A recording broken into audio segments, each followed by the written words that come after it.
she blocked him everywhere. His name vanished from her phone, his pictures were deleted, his voice silenced from every part of her life. She didn't do it out of anger, but from sheer exhaustion. Loving him had become too heavy a burden, and letting go felt like the only way she could finally breathe again. But some habits are hard to break.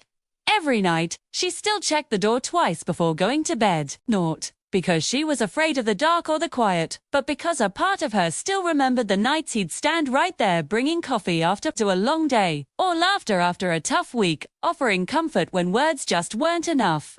She kept telling herself that chapter was closed for good. Until the knock came. It was 11:46 p.m. when the sound pierced the silence of her apartment. It wasn't a loud knock, or a rushed one, just a single, careful rap, as if the person on the other side was unsure if they even deserved to be heard. Her heart reacted long before her mind could catch up. She stood frozen in the middle of her living room, her breath caught somewhere between denial and recognition. Nobody knocked like that anymore. Nobody except him. She didn't move. Another knock followed, a little firmer this time, but still so patient, so gentle. The phone sat silently on the coffee table, a device filled with blocked numbers and messages that would never be delivered. She had made sure of that. She had locked every digital door between them. But this door, this physical door, was still there. She walked towards it, each step feeling heavy with memories she thought she had buried deep down. Her hand trembled as it hovered over the doorknob. She told herself she'd just look through the peephole, confirm her fear, and walk away. But instead, she opened it. He was standing there, exactly as she remembered him. Same jacket, same tired eyes, the same way he held himself like someone who de-practiced this moment 100 times and still had no idea what to say. He looked thinner, maybe a little older. It seemed time hadn't been very kind to him since they last spoke. "I know you blocked me," he said quietly, before she could even get a word out. "I'm not here to try and fix the past." His voice was steady, but his hands betrayed him, shaking slightly at his sides. "I'm here," he went on, "because my heart never left." Doorway light framed his face, softening the edges of a man who once felt like home, and later felt like nothing but pain. She just stared at him, unable to speak. 5 seconds passed, then 10. She thought of all the nights she cried herself to sleep, trying to convince herself she was stronger without him. She thought of the mornings she woke up reaching for her phone, only to remember she had chosen silence. "Why now?" she finally asked, her voice barely a whisper. He swallowed hard. "Because pretending I'm fine without you became harder than risking this." The words hung in the air between them, heavy but honest. He wasn't begging or being dramatic. He was just standing there, offering her the raw truth with nothing to shield himself. She stepped aside. It wasn't an invitation, and it wasn't forgiveness. It was just space. He walked in slowly, as if he was afraid one wrong move would make her change her mind. The door clicked shut behind him, and the apartment filled with his presence, something so familiar, yet so foreign. They stood across from each other in the living room, surrounded by new furniture, pictures that no longer included him. And the life she had painstakingly rebuilt looked different, he said softly. "So do you," she replied, and they shared a small, sad smile. "I didn't come to ask you to forget what happened," he said. "I know I failed you. I know I left when I should have stayed.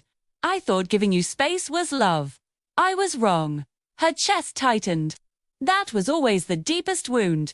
Not the fights or the misunderstandings. It was the leaving. "I waited," she said quietly. "I waited until waiting hurt more than losing you." He nodded. "I know." Silence stretched between them again, but it wasn't empty this time. It was filled with everything they never said. "I learned something after you blocked me," he continued.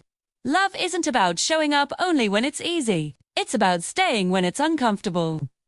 "I didn't know that before." She walked to the window, needing a little distance, even as her heart pulled her closer. "Why should I believe you now?" she asked, her back to him.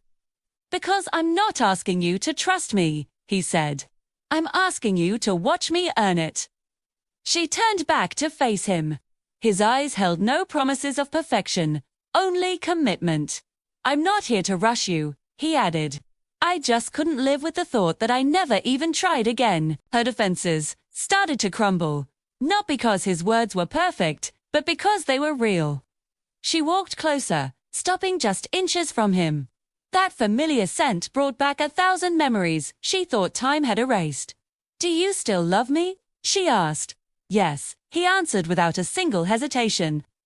"Not the version of you I imagined, the real you, the one who blocks when she needs peace, the one who protects her heart." Her breath hitched.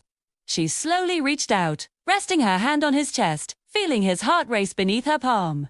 "You hurt me," she whispered. "I know," he said, "and I will spend as long as it takes making sure you never feel alone again."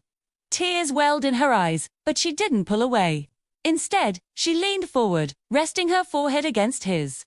They didn't kiss. The moment was too fragile, too important to rush. Always, it was about choosing honesty over fear, presence over pride. "I'm not promising anything," she said. He smiled gently. "Neither am I. I'm just here." And for now, that was enough. They sat on opposite ends of the couch and talked until long after midnight. They talked about missed moments, lessons learned, and the people they had become while they were apart. For the first time, love felt patient. When he finally stood to leave, she walked him to the door. "I'll go," he said.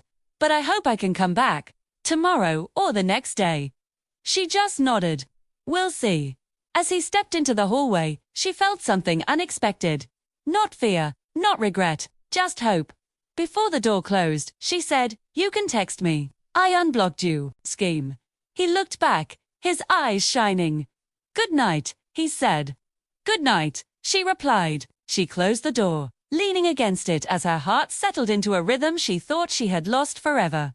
She had blocked him everywhere. But some doors, when opened at just the right moment,